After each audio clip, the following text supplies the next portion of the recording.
today I'm gonna try the Torani chocolate hazelnut flavored sauce. So first, let's add the coffee. So I'm using Moccona classic medium roast coffee, instant coffee.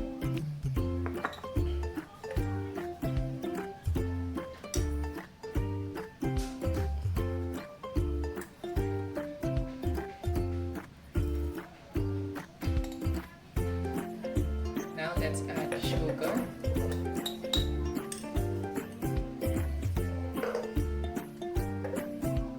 I'm gonna create an iced coffee. Then let's add hot water. Tutunawin lang natin yung coffee.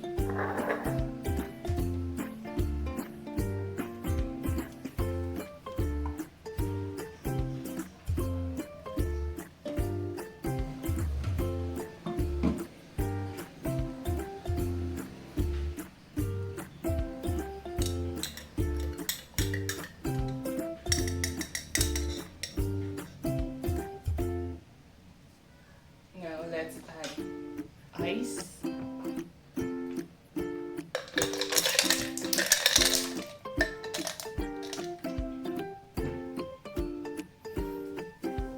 Then let's add some milk.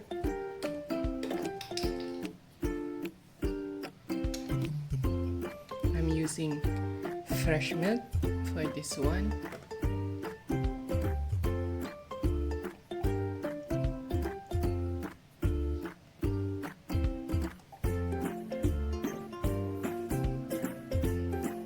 Now let's add some syrup.